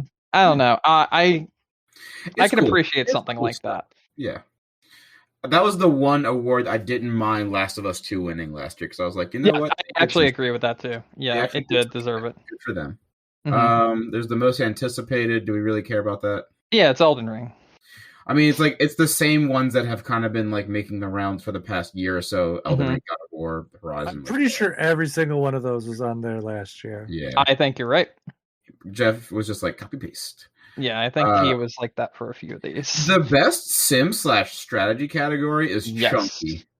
It is very chunky and very weird. Oh, I'm sorry. This website didn't. It didn't bold in multiplayer. So I was reading down the list. I was like, what game was called best multiplayer? Yeah, it's the best multiplayer game. I honestly believe that 100% should go to It Takes Two. The nominees. Are Back for Blood, It Takes Two, Knockout City, Monster Hunter Rise, New World, and Valheim. New World being there is hilarious to me because you can't call that a multiplayer game if it doesn't have an active player base. I mean, it did for a little while. I don't know. Maybe. That's. I think it would probably be either Valheim or It Takes Two that deserves it, but more than likely it'll probably be Back for Blood. Mm-hmm. Anyway, no, I want to go to Best Sim and Strategy Game because this is where one of my favorite games of the year has shown up randomly. What? Microsoft Flight Sim. Well, that's also a really good game. Unironically, Microsoft Flight Sim is fantastic. But no, Inscription is actually here. That game I mentioned to you guys last week. Mm-hmm. It's a very good game, and I'm very surprised to see it get nominated for anything. I'm even more surprised that it got nominated for Best Sim/Strategy, but I kind of get it. So anyway, moving on. We got. Do we even need to do Best Sports? Although I will say, Hot Wheels Unleashed being in this list, that's kind of sick. Bold move. Yeah, I mean, I heard it was really good. So, Best Family Game, Mario Party, Pokemon Snap, Mario World, Bowser's Fury, WarioWare, and It Takes Two. I would go because I wouldn't play It Takes Two as a family game only because it's two players, right? Yeah, but it specifically is a game about family. No, that's fine, but I'm gonna say why you're wrong. I like best family game. I think of like games I'm gonna sit down with my children, my spouse, and we're all gonna play a game together. Like I can do that with Mario 3D World. I can do that Mario Party. Pokemon Snap is not really like a multiplayer game. I'm gonna counter your why I'm wrong with why you're wrong. The game like quite literally teaches cooperation between the two players in like a family-oriented setting. It's not best games about family. No. The actual gameplay revolves around the two people that are playing cooperating. Yeah. That's what I'm trying to say. And you can do that, and many people I have seen play this game have done that with their spouse or their daughter or their son or what have you, or their best friend and in general. And that's kind of what the entire game is built around, both the actual setting, the actual story, the actual lessons, and the actual gameplay. Mm-hmm. So, no, It Takes Two 100% deserves this more than anything else. Okay. It would be like saying, yeah, WarioWare only allows 2 people to play it because only one person can use each of the Joy-Cons, and it's like, because like you could you say the same thing for that, because that's what the WarioWare does. I think WarioWare lets you play like more than like at least 4 people. I've only seen people playing it in 2s. Do you know that for sure? Because it's got multiplayer modes that are like more than 2 people. I did not know that. I've only seen people playing it in 2s. Okay. Yeah, like on the same screen. Like I think those are kind of more like how the game. I thought it entirely revolved around 2 people because like even like the marketing shows like one of the WarioWare characters holding each Joy-Con, that sort of thing. So I was like, give me a second. I'll tell you. I assume this is completely under my assumption. I don't know because I've not played it. So I mean, I haven't played multiplayer on that game, but I know there's a mode that's more than 2 people. Okay. I will tell you in a minute. Okay. Stay tuned. All right. But I do think Mario Party Superstars is great. Just saying. I'll say that too. It does say up to 4 players on the eShop page. Okay. I'll tell you that right now. So I just looked. It also says this is a game of the year. I mean, Game Awards. It's the game of the year. No, it also says this is a game of the year. WarioWare. It also says this is a Game Awards nominee on the page too. Already? Yeah, already. Yeah, they're getting fast. They got out there fast. Let me open with WarioWare, and I will tell you. What the fuck? Oh, speaking of breaking news, I'll just slip this in there now while I'm checking WarioWare. A demo for Brain H just came out. Oh, neat. No, Brain Academy. I'm sorry. I'm saying what the fuck because I scrolled up to a category or 2 up, and there's a game on that list, and I'm just like, excuse you? Are you at the best fighting game, and you see the Nickelodeon one? No. Okay. Don't spoil. Oh no! I see what you're talking about. Never mind. Game section. Yeah. So there's in the variety pack. There's a bunch of 1 to 4 player modes. Okay. There's a soccer ball bouncing game. Ooh, love that. Yeah. There is a WarioWare racing game. There is a volleyball game. Mm-hmm. There is a balloon game. I think this is like the one that's in the GameCube one, where you get to blow up the balloon. I think depending on like how you do. Mm-hmm. There's an angle game. Let's see, go ahead to get it against other players in the games within. Oh yeah, so it's that kind. Each time you win, you'll get to place a flag, create a triangle. Oh, neat. Okay. Yeah. This one is like a hockey game. Oh, but the first player at the goal gets to try the game, and then you rack up points by scoring goals and winning games. Okay. And then I hate how it's just you have to wait for it to like slow scroll across the screen. All out battle with constantly swapping crew members. Take advantage of each stage's gimmicks and items until you're the last player standing. So there you go. There's your 4 player games. Okay. So there's neat stuff there. Yeah, I mean, I don't disagree. I just didn't know it was there because like every advertisement I've seen is like not that. You know what I mean? Yeah, it's not like the main focus. Like I said, it's kind of more like the stuff that was in the GameCube game. Mm-hmm. Or like that kind of multiplayer stuff. So, which is fine. Mm-hmm. I don't know which one I would give this one to. I don't really think Pokemon Snap fits at all, but I do kind of agree with Nick on It Takes Two, but I wouldn't necessarily rule it out either. So, as that being one of the few games I've actually 100%ed this year, I would say that it's entirely built around being a family game. Okay. What else we got? Oh yeah, best fighting game.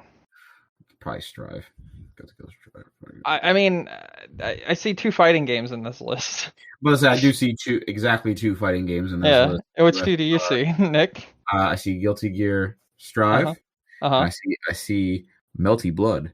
Yeah, that's the correct 2 fighting games in this list. What? And honestly, I'm not sure which one I would give it to more because I do quite like. Well, Guilty Gear is one of my favorite franchises. But Strive, but Melty Blood's is pretty fucking good. Strive. What's wrong with Strive? I haven't played it yet, so it's good. Oh, okay, all right. It's good. Okay. So Nick, was your what the fuck about best role thing? Yeah. Yeah.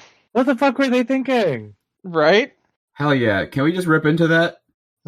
Yeah. We snap into that, Slim Jim? Yeah. Let's snap into Good. that Slim Jim. Good. So, best role playing game.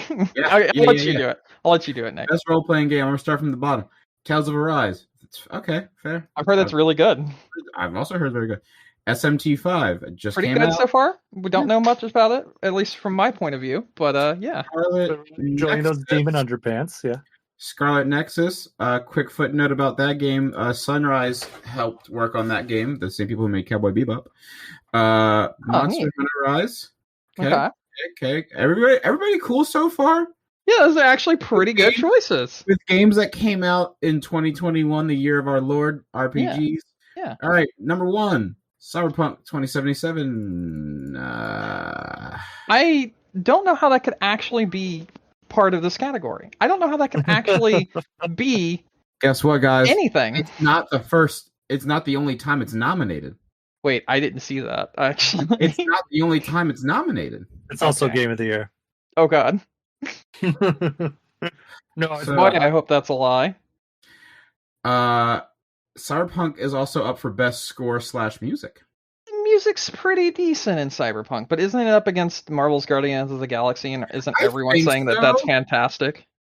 I'm gonna say, it's funny. I haven't even played that game yet, but I would definitely put that like when we do our own like best surprise because like everybody's like loving that game. Yeah, that's what I've noticed too. I really want to try it out. Like that's one that I'm looking forward to giving a check. So Cyberpunk is back in your life again.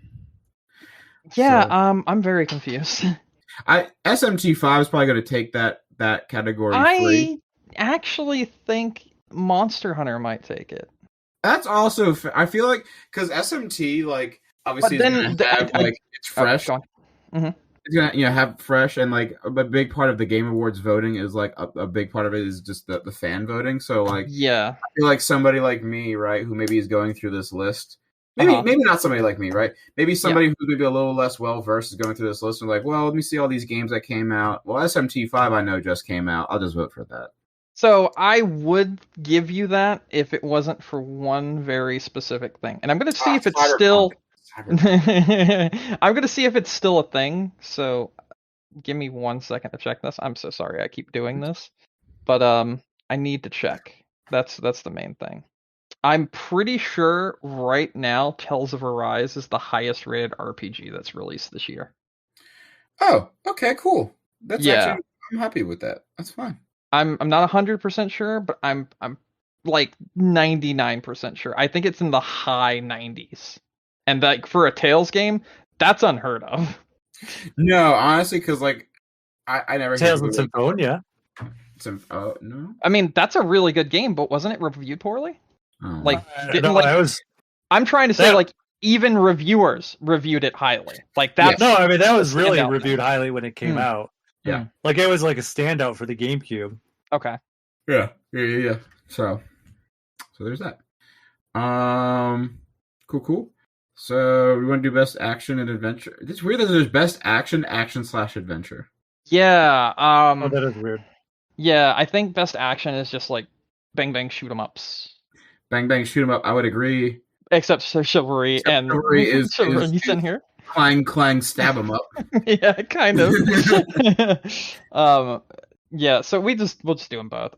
Best action adventure, got Marvel Guardians of the Galaxy, got the winner. You got Psychonauts 2. You got the winner. Ratchet and Clank. Oh yeah, you Resident do. Evil Village. And when I said you got the winner, it was Metroid Dread, which I highly believe deserves best action adventure. Yeah, in this category, I would agree. Mm-hmm. Yeah. And then the best action, we got Back from Blood, Chivalry 2, Deathloop, Far Cry 6, and Returnal. And I'll be honest, as much as I think Deathloop's a better game, I think I had more fun playing Returnal. So I would be really happy if Returnal won that. Yeah, me too. Because it's like a new IP. Like because like Far Cry 6, okay, it's just a continuation of the Far Cry series. Far Cry 6 is bad. I'm just going to tell you that right now. Far Cry 6 is bad. Far Cry 6 is bad. Okay. Deathloop, is cool. It's a cool concept. Chivalry 2 has got swords.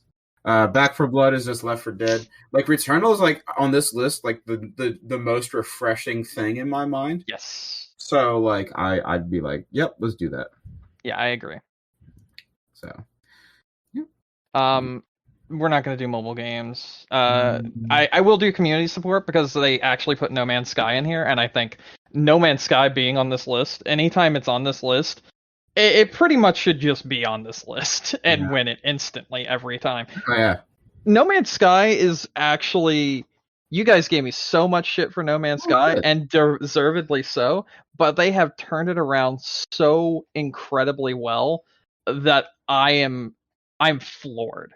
Like, I don't think any other company will be able to make that big of a turnaround on a game that's like universally hated. No, yeah, I agree with you. Like, there was a special, like, the devs really cared about that game. Yeah. So. Yeah, no, that's fair. Yeah. Games for Impact? No, I don't care. Yeah, I don't care. I do think audio design, where we have a list there, and it's like Forza Horizon, Deathloop, Ratchet and Clank, Resident Evil Village, and Returnal. And I actually would vote for Returnal again because the audio design in Returnal is fucking amazing. So, yeah. So we touched on this a little bit earlier. Best score in music, Cyberpunk's nominated. Yeah, that's the one that I'm like, I understand. Yeah, like, that one I get. Win. No, but it's something to fill out the gap, you know?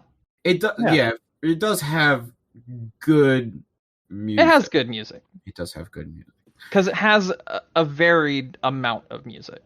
But Marvel's Guardians of the Galaxy might take it, or Nier, because Nier is on here as well. Yeah, Nier has fucking phenomenal music. Yeah, I haven't played Replicant, but like after playing Automata, I'm like, this music is fucking... You have to call it the right thing, which, by the way, during the announcement of the nominees...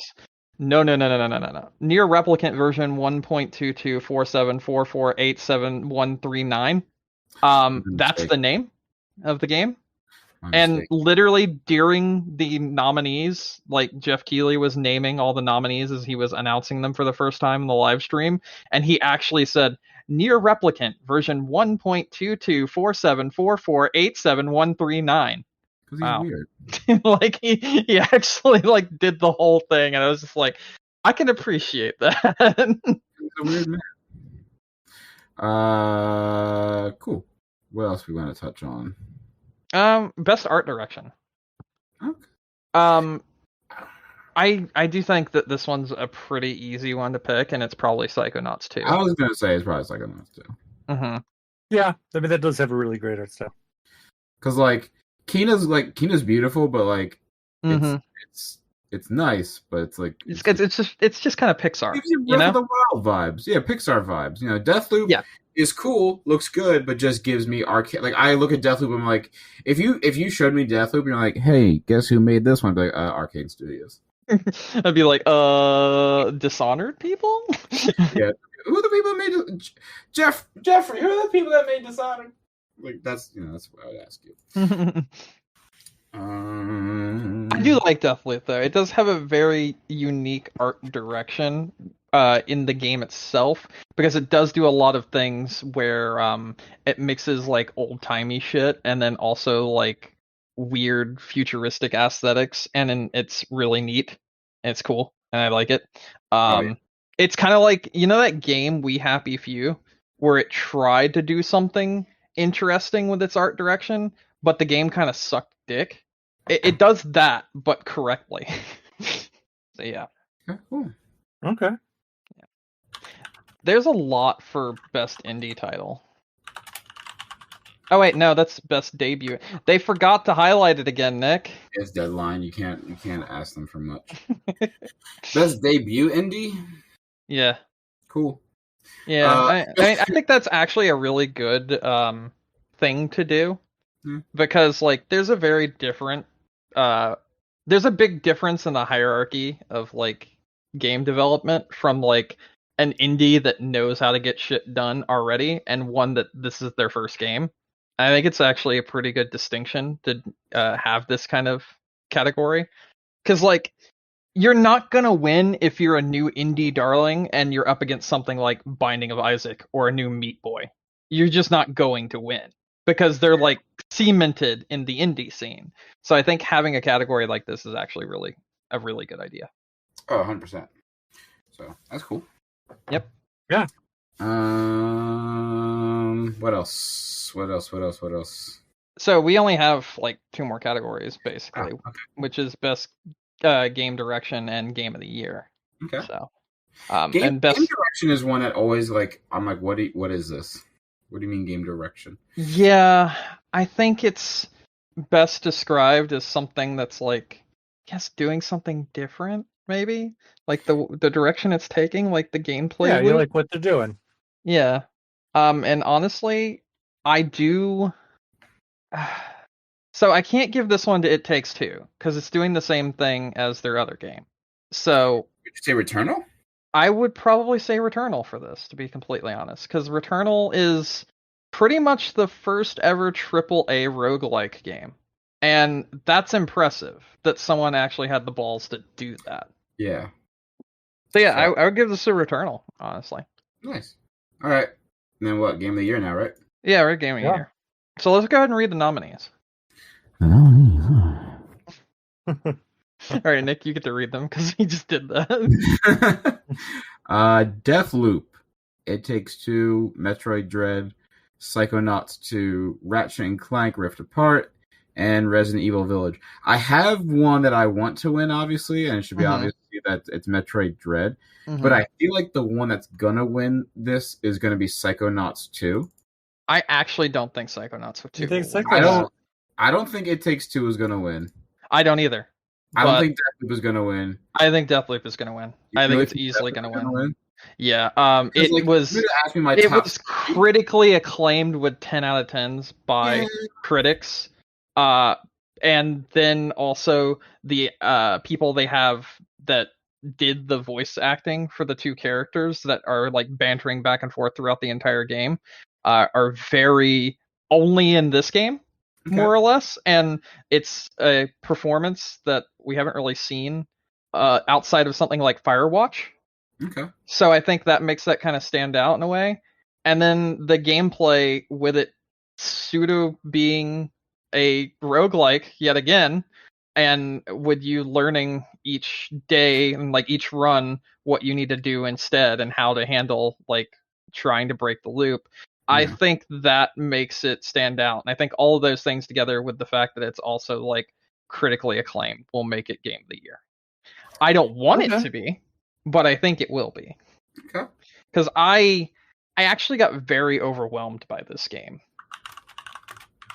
To the point where I can't finish it. I really want to, but I just cannot find the will to finish it. Okay. I've mentioned it before, and I don't know if you were here when I mentioned it, Nick, but you know that meme with Charlie Day where he's got like pins in the board and he just looks crazy and they're just everywhere? Yes. There's a certain point in Deathloop where that is your quest guide, and I'm just like, this is very overwhelming. I don't want to do this. Okay. And then I stopped playing because of it. Because like there's like a whole strategy aspect to Deathloop as well. Because the more information you find out, the more you try to connect the dots and find the best way to kill everyone in one run, so that you can quote unquote break the loop. And it got to the point where I was just kind of overwhelmed and I didn't feel like doing it, so I just put it down. I was like, no, I'm good. Okay. So I feel like the only really 3 contenders this category has is Metroid, Psychonauts, and Deathloop. Yeah. With the other 3 just kind of rounding it out. Because, like, Ratchet and Clank was good, but it wasn't anything, like, to write home about. So, here's the one thing. Solid game. I think what we need to look at here, and I know I said that I don't think It Takes Two will win, but I also want to mention every fucking YouTuber and Twitch streamer played this game. So everyone has seen this game. Yeah, I haven't. And it had a lot of praise from the general populace that play games, not just from reviewers and stuff. So if it were to win, I would understand purely by word of mouth and by social media that it won. Okay. I think it deserves it because I played all the way through it and I had a fucking blast. I think it's the most fun I've had playing a multiplayer game in a very, very long time. Yeah. So if it does win, totally understand why. But if it doesn't win, I also totally understand why. I think the first 4 on this list, that being Deathloop, It Takes Two, Metroid Dread, and Psychonauts 2, are all contenders. Yeah. That could viably win. And hell, even with the amount of Sony fans there are who will just vote for a Sony game, I also think Ratchet and Clank would be a contender for that very reason, because lol console wars. Oh, well, yeah. So I think literally the first 5 games could all win this, and Resident Evil Village shouldn't be here, and Returnal should be instead. That's pretty much how I feel about this category. And then all 6 would deserve Game of the Year, in my opinion. I voted for It Takes Two, because it is the most enjoyment I've had in the game this year. Okay, that's fair. Yeah. I think so. I mean, like I said, I think all these games on here are good. I've only played one of them, and I probably will only have played one of them by the time we get to our own Game of the Year. But, yeah. I don't really have anything... I don't know. I don't really have anything bad to say. I don't think people forgot about Resident Evil Village already. Yeah, I think so too. Yeah. I do think it's a good game, but I think it's one of those games that's like very here and gone. Yeah. And I played that game all the way through 3 times and even speedran it twice. So I am still like struggling trying to remember major aspects of that game right now at this point in time that stood out. So that should give you an idea. There was a village. Yeah, well, sort of. Probably. Yeah, maybe. I don't know. It's a really good game, but I don't think it's Game of the Year material. I think it's just one of those games that's like, I would highly recommend that, but I wouldn't be like, that should be critically acclaimed. Yeah, this is the game. Yeah. I say that now, but it will probably be on my list.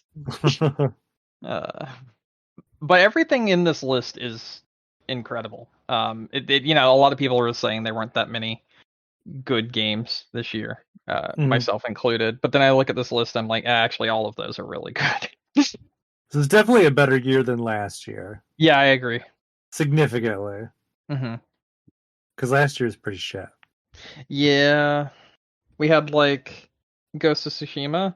Yeah, Ghost of Tsushima, Animal Crossing. And Doom DLC. Yeah, Doom DLC.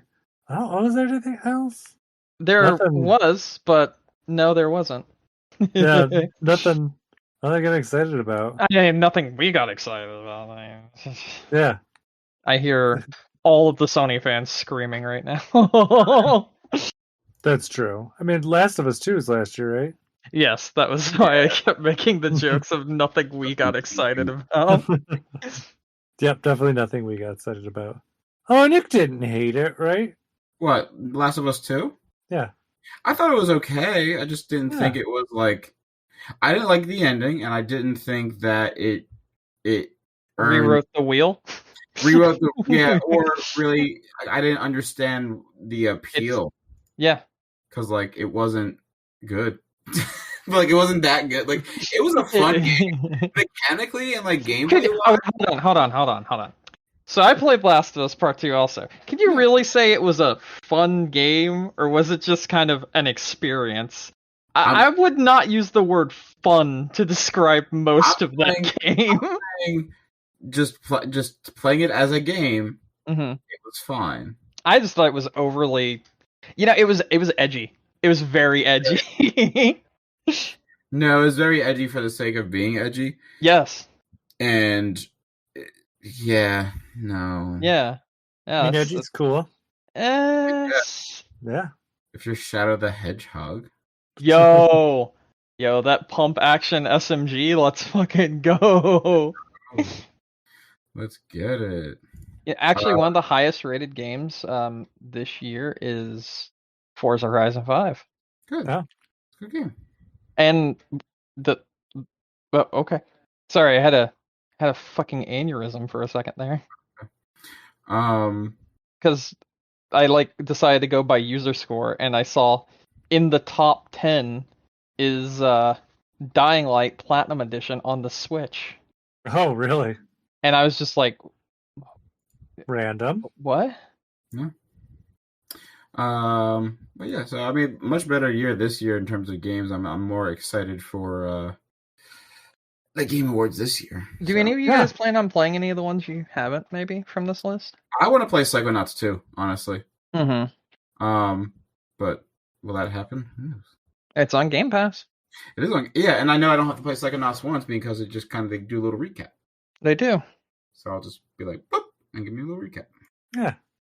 So, but yeah, no, I'm looking forward to that. I'm probably, like I said, I'm probably gonna make a thing out of it. Usually, I have friends over to watch it, so it'll be cool and good. What day is it this year? A Thursday again, the 9th. Oh, okay. Yeah, the 9th. Nope, definitely probably not watching it then. But we'll see. Maybe mostly watching for the world premieres. I know. That's usually the fun part, just to see what shit shows up. Because usually it's something interesting. Cool shit, that's where like Bayonetta 3 was showing off. And that was not during... Well, I mean, I guess that was when it was first shown off. Yeah, you're right. Holy shit. Here's the title screen. Yep. I think Metroid Prime 4 was first announced at Game Awards as well. Yeah, probably. So I don't remember. Yeah. No, Metroid Prime 4 was E3. Was it E3? Yeah, I think you're right. Might have been. You're right. Maybe it might come back during the Game Awards. Yep. Who knows? That might be. Or maybe the Metroid Prime one. Maybe. You ready for this one? Mm-hmm. Maybe they canceled it. No. I think this is even better. Maybe Sony will actually show some video games. Oh no, Brandon, they don't make video games anymore. Oh, shit, crazy. Sorry. All right, you're right. They retired. Yeah. Fuck, I missed that. They're just a media platform. That's all. Mm-hmm. Yeah. Mm-hmm. All right. Well, there you go. Yeah. Anything else you guys want to talk about before we wrap up? I think I am good. I'm all shagged out. Yeah. It's time to relax with your N64 controller. I got the Genesis beans, so it's a little bit more unpleasant. It's got a nice little curve in it, though. It does a little curve. Yeah. It's like a pleasure cashew. Yeah, exactly. Mm-hmm. Tickle those sweet spots. Yeah. Anyways, thank you everyone for listening to us tonight. Don't forget to find us on iTunes, Stitcher, Google, Amazon, or our website, game-crunch.com. If you want to reach out to us, we're on Facebook, Twitter, or you can send us an email at gamecrunchcast@gmail.com. Brandon. Hi, how are you doing? Any final thoughts? Yeah, I'm probably streaming something this week. I don't know what the fuck I'm streaming. That'll be at like 7 p.m. on Saturday Eastern Standard Time. There you go, on twitch.tv. It's Kagato Asuka. There you go. There's the thing. I don't know what I'm playing, though. I'll figure it out eventually. Okay. Mm-hmm. Nick? I got nothing. I'm just kind of... Nothing? No, just chilling. Okay. Well, with that said, my name is Mike Anastasia. You can find me online on Clash of Penguin on Twitter or your favorite gaming console. Until next week, game on. Game on. Game on.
Okay, then.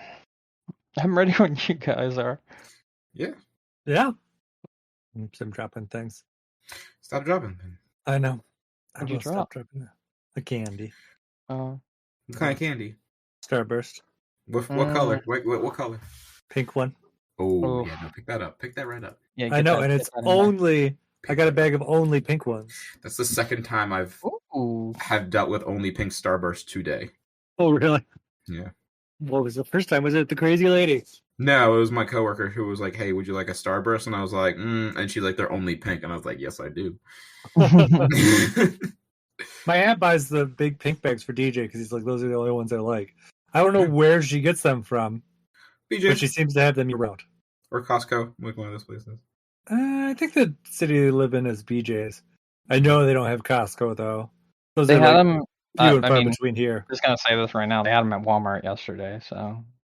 Oh, do they? I know you I never shop at Walmart, so I never know. Understandable. Not anything against Walmart. It's just like No. You usually should out of have my way. everything against them, but the my issue is it's the closest thing, being literally down the street from me. I just tend to shop whatever place has stuff that I want. Yeah, same. And Walmart just generally doesn't have things that I want. But I do like, sometimes I'll go there and they'll be like, oh, they have like certain snacks that I'm like, oh, I'm glad that they have these. Oh, you know what I got from there? I have Nerds gummy clusters. Have you guys heard of these? Yeah, my aunt bought me a bag of those too.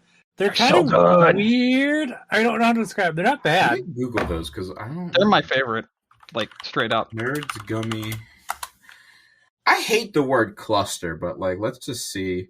Maybe just really next to, because like cluster next to the word gummy, I'm like ew, and then like cluster next to the word bomb, I'm like So You'd rather eat a bomb than these kind of look like the everlasting gobstoppers. They are literally Nerds ropes, but as little gummies. They're so fucking good. Okay, you know what? I'll allow it. I'm gonna give it a try. My only thing with it is it's got like a weird texture thing.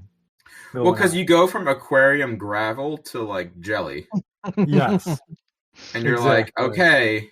Did you ever like Nerds ropes? I love Nerds rope. Nerds rope is great. No, it's me asking Mike because he's talking about the weird texture. Oh, like, I've never had those. Okay, because if you've eaten Nerds ropes, you're like used to this texture, and you're like, I like it. Yeah, no, it's just like a snot ball with nerds attached to it. I guess that's fair. That's fair.